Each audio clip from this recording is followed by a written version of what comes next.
नमस्कार। 2023 की यह पहली मन की बात और उसके साथ साथ इस कार्यक्रम का 97वां 97th एपिसोड भी है। आप सभी के साथ एक बार फिर बातचीत करके मुझे बहुत खुशी हो रही है। हर साल जनवरी का महीना काफी इवेंटफुल होता है।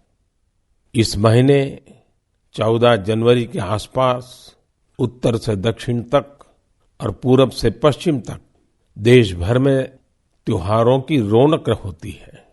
इसके बाद देश अपने गणतंत्र उत्सव भी मनाता है। इस बार भी गणतंत्र दिवस समारोह में अनेक पहलुओं की काफी प्रशंसा हो रही है। जैसलमेर से पुलकित ने मुझे लिखा है कि 26 जनवरी की परेड के दौरान कर्तव्य पथ का निर्माण करने वाले श्रमिकों को देखकर बहुत अच्छा लगा। कानपुर से जया ने लिखा है कि उन्हें परेड में शामिल झांकियों में भारतीय संस्कृति के विभिन्न पहलुओं को देखकर आनंद आया। इस परेड में पहली बार हिस्सा लेने वाली विमेन कैमल राइडर्स और सीआरपीएफ की महिला टुकड़ी भी काफी सराहना हो रही है। साथियों, देहरादून के वत्सल जी ने मुझे लिखा है कि 25 जनवरी का मैं हमेशा इंतजार करता हूं, क्योंकि उस दिन पद्म पुरस्कारों की घोषणा होती है। मेरूर यहाँ 1100-1200 साल पहले का एक शिलालेख दुनिया भर को अचंभित करता है। यह शिलालेख एक मिनी कॉन्स्टिट्यूशन की तरह है। इसमें विस्तार से बताया गया है कि ग्राम सभा का संचालन कैसे होना चाहिए और उसके सदस्यों के चयन की प्रक्रिया क्या हो। हमारे देश के इतिहास में डेमोक्रेटिक वैल्यूज का एक और उदाहरण है 12वीं सदी के भगवान बसवेश्वर का अनुभव मंडपम।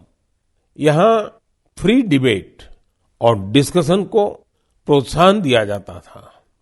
आपको ये जानकर हैरानी होगी कि यह माग्ना कार्टा से भी पहले की बात है। वारंगल के काकीय वंश के राजाओं की गणतांत्रिक परंपराएं भी बहुत प्रसिद्ध थी। भक्ति आंदोलन ने पश्चिमी भारत में लोकतंत्र की संस्कृति को आगे बढ़ाया। बुक में सिख पंथ की लोकतांत्रिक भावना पर भी एक लेख को शामिल किया गया है, जो गुरु नानक देव जी के सर्वसम्मति से लिए गए निर्णयों पर प्रकाश डालता है। मध्य भारत की उरांव और मुंडा जनजातियों में कम्युनिटी ड्रिवन और कॉन्सेंसस ड्रिवन डिसीजन पर भी इस किताब में अच्छी जानकारी है। आप इस किताब को पढ़ने के बाद महसूस करेंगे कि कैसे देश के हर हिस्से में सदियों से लोकतंत्र की भावना प्रवाहित होती रही है। मदर ऑफ डेमोक्रेसी के रूप में हमें निरंतर इस विषय का गहन चिंतन भी करना चाहिए, चर्चा भी करना चाहिए और दुनिया को अवगत भी कराना चाहिए। इससे देश में लोकतंत्र की भावना और प्रगाढ़ होगी। मेरे प्यारे देशवासियों, अगर मैं आपसे पूछूं कि योग दिवस और हमारे विभिन्न तरह के मोटे अनाजों मिलेट्स में क्या कॉमन है, तो आप सोचेंगे ये भी क्या तुलना हुई। अगर मैं आपसे कहूं कि दोनों में काफी कुछ कॉमन है तो आप हैरान हो जाएंगे। दरअसल संयुक्त राष्ट्र ने इंटरनेशनल योगा डे और इंटरनेशनल ईयर ऑफ मिलेट्स दोनों का ही निर्णय भारत के प्रस्ताव के बाद लिया है। दूसरी बात ये कि योग भी स्वास्थ्य से जुड़ा है और मिलेट्स भी सेहत में महत्वपूर्ण भूमिका निभाता है। तीसरी बात और महत्वपूर्ण है, दोनों ही अभियानों में जन भागीदारी की वजह से क्रांति आ रही है। जिस तरह लोगों ने व्यापक स्तर पर सक्रिय भागीदारी करके योग और फिटनेस को अपने जीवन का हिस्सा बनाया है, उसी तरह मिलेट्स को भी लोग बड़े पैमाने पर अपना रहे हैं। लोग अब मिलेट्स को अपने खानपान का हिस्सा बना रहे हैं। इस बदलाव का बहुत बड़ा प्रभाव भी दिख रहा है। इससे एक तरफ वो छोटे किसान बहुत उत्साहित हैं जो पारंपरिक रूप से मिलेट्स का उत्पादन करते थे। वो इस बात से बहुत खुश हैं कि दुनिया अब मिलेट्स का महत्व समझने लगी है। दूसरी तरफ एफपीओ और एंटरप्रेन्योर्स ने मिलेट्स को बाजार तक पहुंचाने और उसे लोगों तक उपलब्ध कराने के प्रयास शुरू कर दिए हैं। आंध्र प्रदेश के नांदयाल जिले के रहने वाले केवी रामा सुब्बा रेड्डी जी ने मिलेट्स के लिए अच्छी खासी सैलरी वाली नौकरी छोड़ दी। माँ के हाथों से बने मिलेट्स के पकवानों का स्वाद कुछ ऐसा रचा बसा था कि इन्होंने अपने गांव में बाजरे की प्रोसेसिंग यूनिट ही शुरू कर दी। सुब्बा रेड्डी जी लोगों को बाजरे के फायदे भी बताते हैं और उसे आसानी से उपलब्ध भी कराते हैं। महाराष्ट्र में अलीबाग के पास केनाड गांव की रहने वाली शर्मिला ओसवाल जी पिछले 20 साल से मिलेट्स की पैदावार में यूनिक तरीके से योगदान दे रही है। वो किसानों को स्मार्ट एग्रीकल्चर की ट्रेनिंग दे रही है। उनके प्रयासों से न सिर्फ मिलेट्स की उपज बढ़ी है, बल्कि किसानों की आय में भी वृद्धि हुई है। अगर आपको छत्तीसगढ़ के रायगढ़ जाने का मौका मिले तो यहाँ के मिलेट्स कैफे जरूर जाइएगा। कुछ ही महीने पहले शुरू हुए इस मिलेट्स कैफे में चीला, डोसा, मोमोज, पिज्जा और मंचूरियन जैसे आइटम खूब पॉपुलर हो रहे हैं। मैं आपसे एक और बात पूछूं? आपने एंटरप्रेन्योर शब्द सुना होगा, लेकिन क्या आपने मिलेटप्रेन्योर सुना है क्या? ओडिशा की मिलेटप्रेन्योर्स आजकल खूब सुर्खियों में है। आदिवासी जिले सुंदरगढ़ की करीब 1,500 महिलाओं का self help group Odisha millets mission से जुड़ा हुआ है। यहाँ महिलाएं मिलेट से कुकीज, रसगुल्ला, गुलाब जामुन और केक तक बना रही है। बाजार में इनकी खूब डिमांड होने से महिलाओं की आमदनी भी बढ़ रही है। कर्नाटका के कलबुर्गी में Aland Bhutai millets farmers producer company ने पिछले साल Indian institute of millets research की देखरेख में काम शुरू किया। यहाँ के खाकरा, बिस्कुट और लड्डू लोगों को भा रहे हैं। कर्नाटका के ही बीदर जिले में हुलसूर मिलेट प्रोड्यूसर कंपनी से जुड़ी महिलाएं मिलेट्स की खेती के साथ ही उसका आटा भी तैयार कर रही है। इससे इसकी कमाई भी काफी बढ़ रही है। प्राकृतिक खेती से जुड़े छत्तीसगढ़ के संदीप शर्मा जी के एफपीओ से आज 12 राज्यों के किसान जुड़े हैं। बिलासपुर का यह एफपीओ 8 प्रकार के मिलेट्स का आटा और उसके व्यंजन बना रहा है। साथियों, आज हिंदुस्तान के कोने कोने में G20 की समिट्स लगातार चल रही है और मुझे खुशी है कि देश के हर कोने में जहां भी G20 की समिट हो रही है, मिलेट से बने पौष्टिक और स्वादिष्ट व्यंजन उसमें शामिल होते हैं। यहाँ बाजार से बनी खिचड़ी, पोहा, खीर और रोटी के साथ ही रागी से बने पायसम, पूड़ी और डोसा जैसे व्यंजन भी परोसे जाते हैं।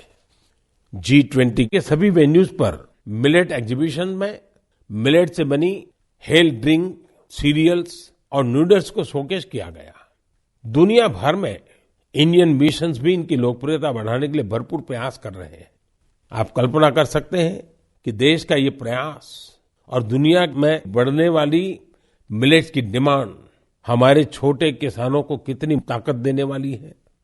मुझे देखकर भी अच्छा लगता है कि आज जितने तरह की नई नई चीजें मिलेट से बनने लगी हैं, वो युवा पीढ़ी को भी उतनी ही पसंद आ रही है। इंटरनेशनल ईयर ऑफ मिलेट्स की ऐसी शानदार शुरुआत के लिए और उसको लगातार आगे बढ़ाने के लिए मैं मन की बात के श्रोताओं को भी बधाई देता हूं।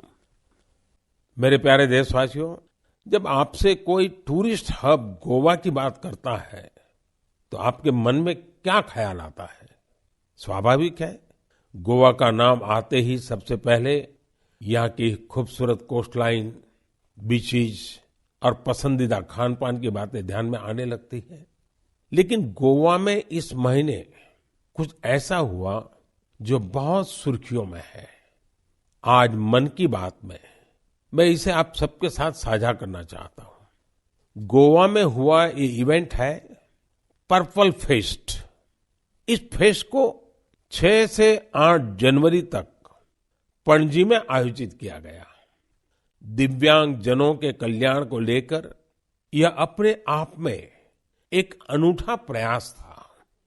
पर्पल फेस्ट कितना बड़ा मौका था, इसका अंदाजा आप सभी इस बात से लगा सकते हैं कि 50,000 से भी ज्यादा हमारे भाई बहन इसमें शामिल हुए। यहाँ आए लोग इस बात को लेकर रोमांचित थे कि वो अब मिरामार बीच घूमने का भरपूर आनंद उठा सकते हैं। दरअसल मिरामार बीच हमारे दिव्यांग भाई बहनों के लिए गोवा के एक्सेसिबल बीचेस में से एक बन गया है। यहाँ पर cricket tournament, table tennis tournament, marathon competition के साथ ही एक डीप ब्लाइंड कन्वेंशन भी आयोजित किया गया। यहाँ यूनिक बर्ड वॉचिंग प्रोग्राम के अलावा एक फिल्म भी दिखाई गई। इसके लिए विशेष इंतजाम किए गए थे ताकि हमारे सभी दिव्यांग भाई बहन और बच्चे इसका पूरा आनंद ले सके। पर्पल फेस्ट की एक खास बात इसमें देश के प्राइवेट सेक्टर की भागीदारी भी रही। उनकी ओर से ऐसे प्रोडक्ट्स को शोकेस किया गया जो दिव्यांग फ्रेंडली है। इस फेस्ट में दिव्यांग कल्याण के प्रति जागरूकता बढ़ाने के अनेक प्रयास देखे गए। पर्पल फेस्ट को सफल बनाने के लिए मैं इसमें हिस्सा लेने वाले सभी लोगों को बधाई देता हूं। इसके साथ ही उन वॉलंटियर्स का भी अभिनंदन करता हूं जिन्होंने इसे ऑर्गेनाइज करने के लिए रात दिन एक कर दिए। मुझे पूरा विश्वास है कि एक्सेसिबल इंडिया के हमारे विजन को साकार करने में इस प्रकार के अभियान बहुत ही कारगर साबित होंगे।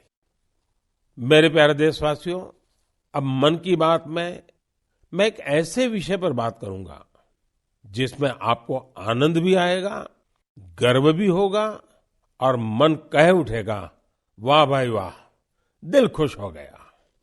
देश के सबसे पुराने साइंस इंस्टीट्यूशंस में से एक बेंगलुरु का इंडियन इंस्टीट्यूट ऑफ साइंस यानी IISc एक शानदार मिसाल पेश कर रहा है। मन की बात में मैं पहले इसकी चर्चा कर चुका हूं कि कैसे इस संस्थान की स्थापना के पीछे भारत की 2 महान विभूतियां जमशेदजी टाटा और स्वामी विवेकानंद की प्रेरणा रही है। तो आपको और मुझे आनंद और गर्व दिलाने वाली बात यह है कि साल 2022 में इस संस्थान के नाम कुल 145 पेटेंट्स रहे हैं। इसका मतलब है हर 5 दिन में 2 पेटेंट्स। ये रिकॉर्ड अपने आप में अद्भुत है। इस सफलता के लिए मैं IISc की टीम को भी बधाई देना चाहता हूं। साथियों, आज पेटेंट फाइलिंग में भारत की रैंकिंग 7वीं और ट्रेडमार्क्स में 5वीं है। सिर्फ पेटेंट्स की बात करें तो पिछले 5 वर्षों में इसमें करीब 50% की वृद्धि हुई है। ग्लोबल इनोवेशन इंडेक्स में भी भारत की रैंकिंग में जबरदस्त सुधार हुआ है और अब वो 40वें पर आ पहुंची है, जबकि 2015 में भारत ग्लोबल इनोवेशन इंडेक्स में 80 नंबर के भी पीछे था। एक और दिलचस्प बात मैं आपको बताना चाहता हूं। भारत में पिछले 11 वर्षों में पहली बार डोमेस्टिक पेटेंट फाइलिंग की संख्या फॉरेन फाइलिंग से अधिक देखी गई है। ये भारत के बढ़ते हुए वैज्ञानिक सामर्थ्य को भी दिखाता है। साथियों, हम सभी जानते हैं कि 21वीं सदी की ग्लोबल इकोनॉमी में नॉलेज ही सर्वोपरि है। मुझे विश्वास है कि भारत के टेकेड का सपना हमारे इनोवेटर्स और उनके पेटेंट्स के दम पर जरूर पूरा होगा। इससे हम सभी अपने ही देश में तैयार वर्ल्ड क्लास टेक्नोलॉजी और प्रोडक्ट का भरपूर लाभ ले सकेंगे। मेरे प्यारे देशवासियों, नमो ऐप पर मैंने तेलंगाना के इंजीनियर विजय जी की एक पोस्ट देखी। इसमें विजय जी ने ई वेस्ट के बारे में लिखा है। विजय जी का आग्रह है कि मैं मन की बात में इस पर चर्चा करूं। इस कार्यक्रम में पहले भी हमने वेस्ट टू वेल्थ यानी कचरे से कंचन के बारे में बातें की है। लेकिन आइए आज इसी से जुड़ी ई वेस्ट की चर्चा करते हैं। साथियों, आज हर घर में मोबाइल फोन, लैपटॉप, टैबलेट जैसी डिवाइसेस आम हो चली है। देश भर में इनकी संख्या बिलियंस में होगी। आज के लेटेस्ट डिवाइस भविष्य के ई वेस्ट भी होते हैं। जब भी कोई नई डिवाइस खरीदता है या फिर अपनी पुरानी डिवाइस को बदलता है तो यह ध्यान रखना जरूरी हो जाता है कि उसे सही तरीके से डिस्कार्ड किया जाता है या नहीं। अगर ई वेस्ट को ठीक से डिस्पोज नहीं किया गया तो यह हमारे पर्यावरण को भी नुकसान पहुंचा सकता है। लेकिन अगर सावधानी पूर्वक ऐसा किया जाता है तो ये रिसाइकल और रीयूज की सर्कुलर इकोनॉमी की बहुत बड़ी ताकत बन सकता है। संयुक्त राष्ट्र की एक रिपोर्ट में बताया गया था कि हर साल 50 मिलियन टन ई वेस्ट फेंका जा रहा है। आप अंदाजा लगा सकते हैं कि कितना होता है। मानव इतिहास में जितने कमर्शियल प्लेन बने हैं उन सभी का वजन मिला दिया जाए तो भी जितना ई वेस्ट निकल रहा है उसके बराबर नहीं होगा। ये ऐसा है जैसे हर सेकंड 800 लैपटॉप फेंक दिए जा रहे हो। आप जानकर चौंक जाएंगे कि अलग अलग प्रोसेस के जरिए इस ई वेस्ट से करीब 17 प्रकार के प्रेशियस मेटल्स निकाले जा सकते हैं। इसमें गोल्ड, सिल्वर, कॉपर और निकल शामिल है। इसलिए ई वेस्ट का सदुपयोग करना कचरे को कंचन बनाने से कम नहीं है। आज ऐसे स्टार्टअप्स की कमी नहीं जो इस दिशा में इनोवेट काम कर रहे हैं। आज करीब 500 ई वेस्ट रिसाइकलर्स इस क्षेत्र से जुड़े हैं और बहुत सारे नए उद्यमियों को भी इससे जोड़ा जा रहा है। इस सेक्टर ने हजारों लोगों को सीधे तौर पर रोजगार भी दिया है। बेंगलुरु की ई परिसरा ऐसे ही एक प्रयास में जुटी है। इसने प्रिंटेड सर्किट बोर्ड्स की कीमती धातुओं को अलग करके ही स्वदेशी टेक्नोलॉजी विकसित की है। इसी तरह मुंबई में काम कर रही इकोरिको ने मोबाइल ऐप से ई वेस्ट को कलेक्ट करने का सिस्टम तैयार किया है। उत्तराखंड के रुड़की की एटेरो रिसाइकलिंग ने तो इस क्षेत्र में दुनिया भर में कई पैटेंट्स हासिल किए हैं। इसने भी खुद की ई वेस्ट रिसाइकल टेक्नोलॉजी तैयार कर काफी नाम कमाया है। भोपाल में मोबाइल ऐप और वेबसाइट कबाड़ीवाला के जरिए टनों ई वेस्ट एकत्र किया जा रहा है। इस तरह के कई उदाहरण हैं। ये सभी भारत को ग्लोबल रिसाइकलिंग हब बनाने में मदद कर रहे हैं। लेकिन ऐसे इनिशिएटिव की सफलता के लिए एक जरूरी शर्त भी है। वो ये है कि ई वेस्ट के निपटारे से सुरक्षित उपयोगी तरीकों के बारे में लोगों को जागरूक करते रहना होगा। ई वेस्ट के क्षेत्र में काम करने वाले बताते हैं कि अभी हर साल सिर्फ 15-17% ई वेस्ट को ही रिसाइकल किया जा रहा है। मेरे प्यारे देशवासियों, आज पूरी दुनिया में क्लाइमेट चेंज और बायोडायवर्सिटी के संरक्षण की बहुत चर्चा होती है। इस दिशा में भारत के ठोस प्रयासों के बारे में हम लगातार बात करते रहे हैं।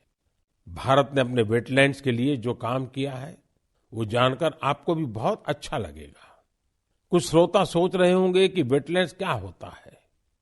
वेटलैंड साइट्स यानी वो स्थान जहां दलदली मिट्टी जैसी जमीन पर साल भर पानी जमा रहता है। कुछ दिन बाद 2 फरवरी को ही वर्ल्ड वेटलैंड्स डे है। हमारी धरती के अस्तित्व के लिए वेटलैंड्स बहुत जरूरी है क्योंकि इन पर कई सारे पक्षी, जीव, जंतु निर्भर करते हैं। ये बायोडायवर्सिटी को समृद्ध करने के साथ फ्लड कंट्रोल और ग्राउंड वाटर रिचार्ज को भी सुनिश्चित करते हैं। आप में से बहुत लोग जानते होंगे रामसर साइट्स ऐसे वेटलैंड्स होते हैं जो इंटरनेशनल इंपॉर्टेंस के हैं। वेटलैंड्स भले ही किसी देश में हो लेकिन उन्हें अनेक मापदंडों को पूरा करना होता है, तब जाकर उन्हें रामसर साइट्स घोषित किया जाता है। रामसर साइट्स में 20,000 या उससे अधिक वाटर बर्ड्स होने चाहिए। स्थानीय मछली की प्रजातियों का बड़ी संख्या में होना जरूरी है। आजादी के 75 साल पर अमृत महोत्सव के दौरान रामसर साइट से जुड़ी एक अच्छी जानकारी भी मैं आपके साथ शेयर करना चाहता हूं। हमारे देश में अब रामसर साइट्स की कुल संख्या 75 हो गई है, जबकि 2014 के पहले देश में सिर्फ 26 रामसर साइट्स थी। इसके लिए स्थानीय समुदाय बधाई के पात्र हैं, जिन्होंने इस बायोडायवर्सिटी को संजो कर रखा है। यह प्रकृति के साथ सद्भाव पूर्वक रहने की हमारी सदियों पुरानी संस्कृति और परंपरा का भी सम्मान है। भारत के ये वेटलैंड्स हमारी प्राकृतिक सामर्थ्य का भी उदाहरण है। ओडिशा की चिल्का झील को 40 से अधिक वाटर बर्ड स्पीशीज को आश्रय देने के लिए जाना जाता है। कैबुल लमजाम लोकटाक को स्वैम्प डियर का एकमात्र नेचुरल हैबिटेट माना जाता है। तमिलनाडु के वेर्थांगल को 2022 में रामसर साइट घोषित किया गया। यहाँ की बर्ड पॉपुलेशन को संरक्षित करने का पूरा श्रेय आसपास के किसानों को जाता है। कश्मीर में पंजाथ नाग समुदाय एनुअल फ्रूट ब्लॉसम फेस्टिवल के दौरान एक दिन को विशेष तौर पर गांव के झरने की साफ सफाई में लगाता है। वर्ल्ड्स रामसर साइट में अधिकतर यूनिक कल्चरल हेरिटेज भी है। मणिपुर का लोकटाक और पवित्र झील रेणुका से वहां की संस्कृतियों का गहरा जुड़ाव रहा है। इसी प्रकार संभार का नाता मां दुर्गा के अवतार शाकंभरी देवी से भी है। भारत में वेटलैंड्स का ये विस्तार उन लोगों की वजह से संभव हो पा रहा है जो रामसर साइट्स के आसपास रहते हैं। मैं ऐसे सभी लोगों की बहुत सराहना करता हूं। मन की बात के श्रोताओं की तरफ से उन्हें शुभकामनाएं देता हूं। मेरे प्यारे देशवासियों, इस बार हमारे देश में, खासकर उत्तर भारत में खूब कड़ाके की सर्दी पड़ी। इस सर्दी में लोगों ने पहाड़ों पर बर्फबारी का मजा भी खूब लिया। जम्मू कश्मीर से कुछ ऐसी तस्वीरें आई जिन्होंने पूरे देश का मन मोह लिया। सोशल मीडिया पर तो पूरी दुनिया के लोग इन तस्वीरों को पसंद कर रहे हैं। बर्फबारी की वजह से हमारी कश्मीर घाटी हर साल की तरह इस बार भी बहुत खूबसूरत हो गई है। बनिहाल से बड़गाम जाने वाली ट्रेन की वीडियो को भी लोग खासकर पसंद कर रहे हैं। खूबसूरत बर्फबारी, चारों ओर सफेद चादर सी बर्फ। लोग कह रहे हैं कि ये दृश्य परिलोक की कथाओं सा लग रहा है। कई लोग कह रहे हैं कि ये किसी विदेश की नहीं बल्कि अपने ही देश में कश्मीर की तस्वीरें हैं। एक सोशल मीडिया यूजर ने लिखा है कि स्वर्ग इससे ज्यादा खूबसूरत और क्या होगा। ये बात बिल्कुल सही है, तभी तो कश्मीर को धरती का स्वर्ग कहा जाता है। आप भी इन तस्वीरों को देखकर कश्मीर के शहर जाने का जरूर सोच रहे होंगे। मैं चाहूंगा आप खुद भी जाइए और अपने साथियों को भी ले जाइए। कश्मीर में बर्फ से ढके पहाड़, प्राकृतिक सौंदर्य के साथ साथ और भी बहुत कुछ देखने जानने के लिए है। जैसे कि कश्मीर के सैयदाबाद में विंटर गेम्स आयोजित किए गए। इन गेम की थीम थी स्नो क्रिकेट। आप सोच रहे होंगे कि स्नो क्रिकेट तो ज्यादा ही रोमांचक खेल होगा। आप बिल्कुल सही सोच रहे हैं। कश्मीरी युवा बर्फ के बीच क्रिकेट को और भी अद्भुत बना देते हैं। इसके जरिए कश्मीर में ऐसे युवा खिलाड़ियों की तलाश भी होती है जो आगे चलकर टीम इंडिया के तौर पर खेलेंगे। ये भी एक तरह से खेलो इंडिया मूवमेंट का ही विस्तार है। कश्मीर में युवाओं में खेलों को लेकर बहुत उत्साह बढ़ रहा है।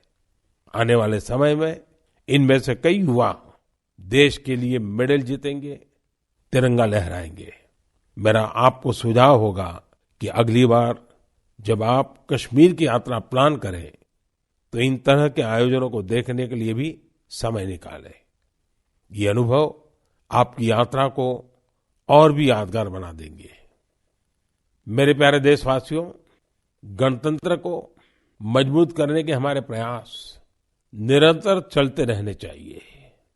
गणतंत्र मजबूत होता है जनभागीदारी से, सबका प्रयास से, देश के प्रति अपने अपने कर्तव्यों को निभाने से। और मुझे संतोष है कि हमारा मन की बात ऐसे कर्तव्यनिष्ठ सेनानियों की बुलंद आवाज है। अगली बार फिर से मुलाकात होगी ऐसे कर्तव्यनिष्ठ लोगों की दिलचस्प और प्रेरक गाथाओं के साथ। बहुत बहुत धन्यवाद।